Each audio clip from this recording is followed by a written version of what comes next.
तो आप सभी को स्वागत करता हूं यहाँ पे, जितने भी सेकेंड ईयर के मेरे डियर हैं। जैसा कि आप लोगों को पता है कि मैं कंटिन्यू क्लास कर रहा हूं, तो मैंने आपको सप्ताह में 4 दिन थ्योरी जो पेपर होता है 4 सब्जेक्ट का, वो 4 दिन में समाप्त हो जाता है। डेली एक एक बच जाता है अपन 2 दिन, ठीक है, संडे छोड़कर।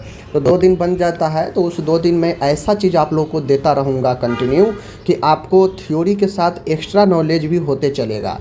एक्स्ट्रा नॉलेज नर्सिंग में बहुत ज़्यादा इम्पोर्टेंट हो जाता है, क्योंकि आपको काम भी करना पड़ता है, इंटरव्यू भी देना होगा, एग्ज़ाम भी देना होगा कंपटीशन का। तो उन सारे पर्पज़ से ये 2 दिन का क्लास काफ़ी महत्वपूर्ण हो जाएगा, जहाँ पे मैं आपको अलग अलग चीज़ें सिखाऊंगा, पढ़ाऊंगा, ठीक है। थ्योरी तो सेकेंड ईयर का है ही, चलता ही रहेगा, लेकिन उसके अलावा आपके और भी ज़्यादा विस्तृत ज्ञान हो, और भी ज़्यादा चीज़ें आप सीखें, जो आपके एग्ज़ाम से लेकर आगे के एग्ज़ाम कंपटीशन तक बहुत ज़्यादा हेल्पफुल होगा। जैसे कि आज देखिए, मैं मेडिकल एब्रेविएशन लेकर आया हूँ, यानी जो संक्षिप्त में नाम होता है, जो मेडिकल में बहुत ज़्यादा यूज होता है, तो उसको हम लोग फुल फॉर्म देखेंगे, क्योंकि यह जानना समझना बहुत ज़रूरी है। आपके एग्ज़ाम में भी, सेकेंड ईयर के एग्ज़ाम में भी आपको जो है फुल फॉर्म पूछ लेगा, किसी भी सब्जेक्ट में पूछा जा सकता है। तो यहाँ के लिए तो महत्वपूर्ण है ही, साथ में आगे के लिए भी महत्वपूर्ण है। तो आपको इन सारे चीज़ों को देखना चाहिए। कंपटीशन में भी 1-2 जो है पूछ ही लेता है हर एक एग्ज़ाम में। तो चलिए देखते हैं। इधर एब्रीविएशन है, संक्षिप्त नाम है, इधर फुल फॉर्म है, उसका पूरा नाम है। जैसे बीपी का मतलब क्या होता है? ब्लड प्रेशर होता है। बी से ब्लड और पी से प्रेशर, और इसी को बीपी को एचटीएन भी कहते हैं, जिसे हाइपर टेंशन कहते हैं, जिसे हम लोग एचटीएन लिखते हैं, इसे हाइपर टेंशन कहते हैं, उच्च रक्तचाप कहते हैं। ओके, आगे है ईसीजी है। आप लोग नाम सुने होइएगा, ईसीजी एक डायग्नोस्टिक जांच होता है। ईसीजी का पूरा नाम ई फॉर इलेक्ट्रो, ठीक है ना, electro, C for cardio, G for gram, electrocardiogram होता है। और वो जो इको होता है ना, इको, वह इकोकार्डियोग्राफी होता है, ठीक है, याद रखिएगा। तो ये चीज़ हो गया। सीपीआर क्या होता है? तो CPR basically C for cardio होता है, पी फॉर पल्मनरी, और आर फॉर रिससिटेशन। सी मतलब कार्डियो मतलब हृदय, पल्मनरी मतलब फेफड़ा, और रिससिटेशन मतलब पुनर्जीवन, यानी फेफड़ा और हृदय को पुनर्जीवन यानी पुनर्जीवन देना ही सीपीआर कहलाता है। बीएमआर क्या होता है? B for basal, M for metabolic, R for rate होता है।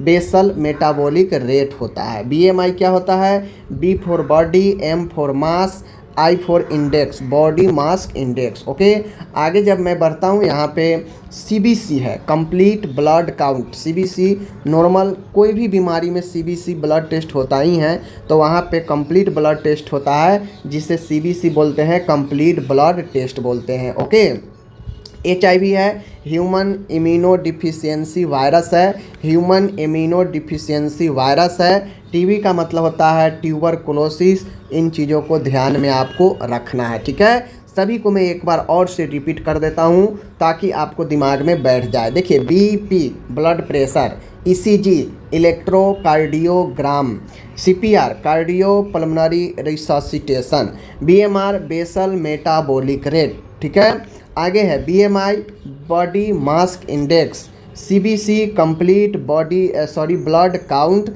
HIV human immuno deficiency virus. Okay, आगे मैं देखता हूँ, टीबी है, ट्यूबरकुलोसिस है। तो इन चीज़ों को आपको दिमाग में बैठाना है। आगे बढ़ते हैं। आगे है आईसीयू है। आईसीयू का मतलब होता है इंटेंसिव केयर यूनिट होता है। आप लोग अस्पताल में देखते होंगे, एक वार्ड होता है जहाँ पे मरीज को बहुत ज़्यादा नज़दीक से, बहुत ज़्यादा हमेशा मॉनिटरिंग किया जाता है, वो आईसीयू होता है, इंटेंसिव केयर यूनिट होता है। ओपीडी होता है, आउट पेशेंट डिपार्टमेंट। ओपीडी जो है ये भी एक वार्ड है, आईसीयू भी एक वार्ड होता है, ओपीडी वार्ड होता है। ओपीडी दैनिक व्यक्ति बाहर से आते हैं, दिखाते हैं और घर चले जाते हैं।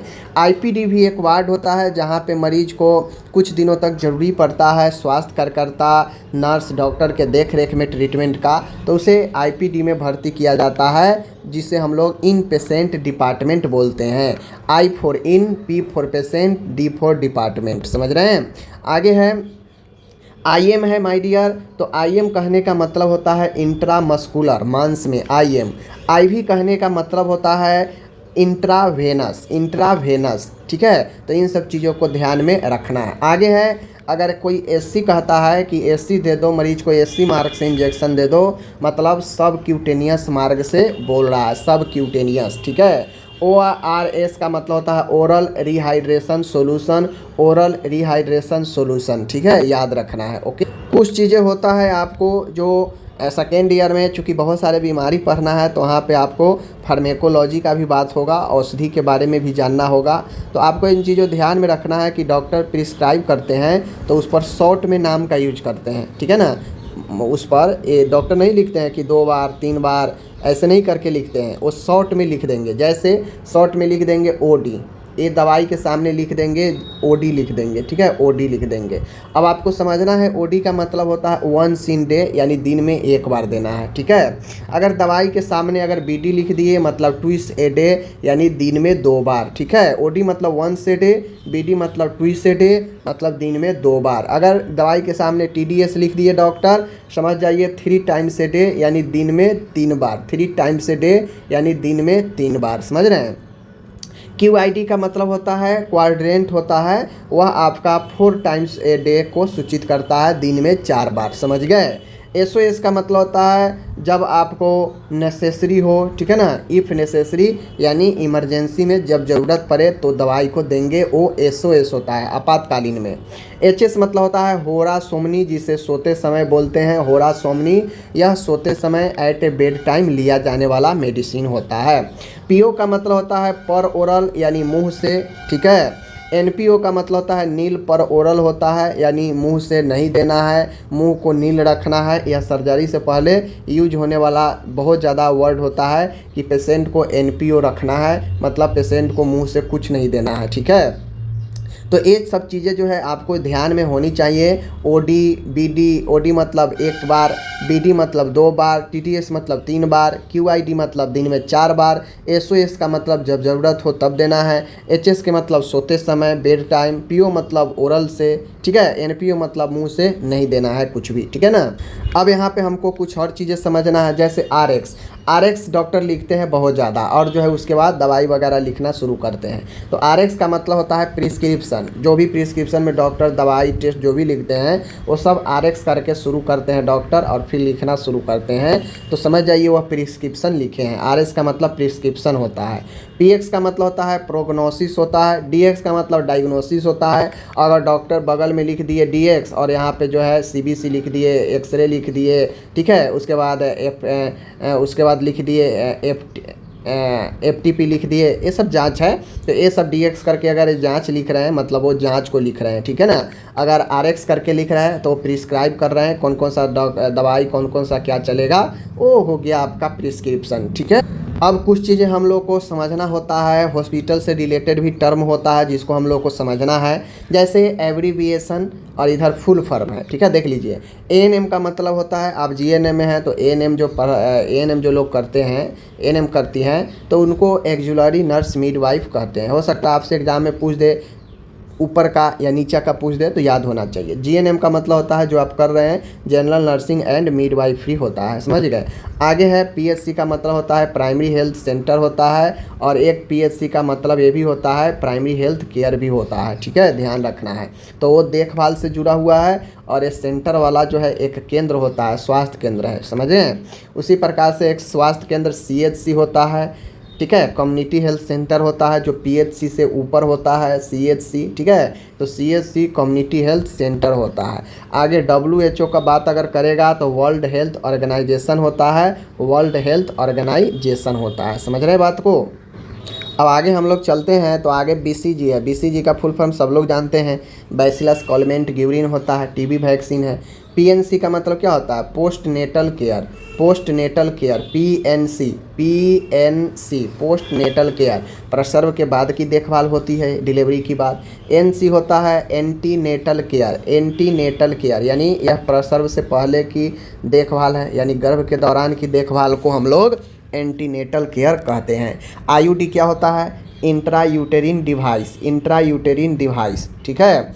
MTP क्या होता है, medical termination of pregnancy, medical termination of pregnancy, MTP, समझ गए, याद रखना है। हम लोग के सामने और भी कुछ है लैब और उससे जुड़ा हुआ कुछ इन्वेस्टिगेशन है, उसका फुल फॉर्म देखेंगे।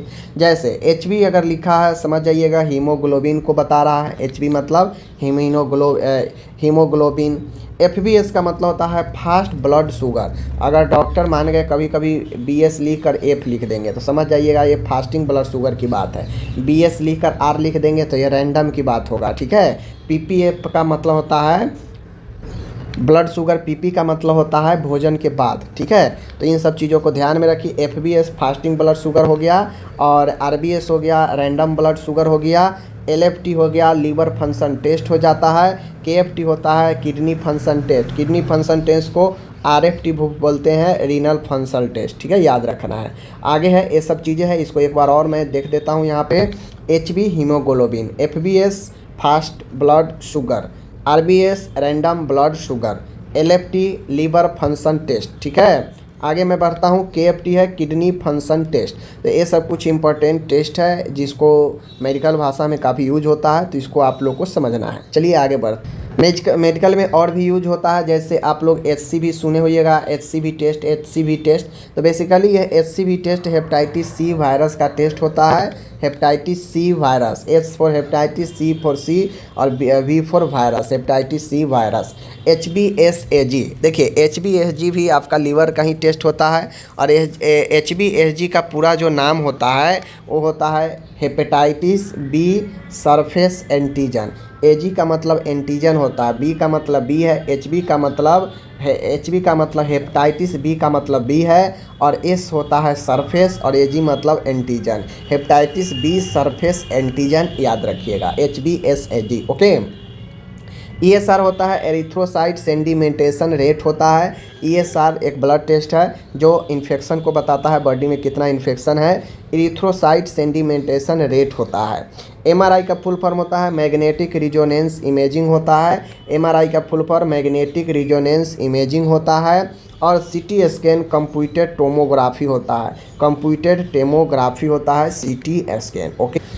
तो मैंने कोशिश किया कि आपको ज़्यादा से ज़्यादा करवाया जाए, और लगभग कम समय में मैंने आपको 50 के आसपास एब्रीविएशन करा दिया। ये सब जनरल आपके जीवन में, आपके इंटरव्यू वगैरह में या काम करने में सारे यूज होंगे, ठीक है। चाहे वो इन्वेस्टिगेशन के हो, चाहे वो डॉक्टर के सामने हो, चाहे आपके किसी मरीज के पुर्जा देखकर उसे दवाई समझाना हो, तो उन सारे में आपको ये सब जो है यूज होगा, ठीक है। तो चलिए आज की वीडियो को यहीं पे स्टॉप करते हैं, और आप लोग ज़रूर इसको शेयर करेंगे, उम्मीद करता हूँ। धन्यवाद।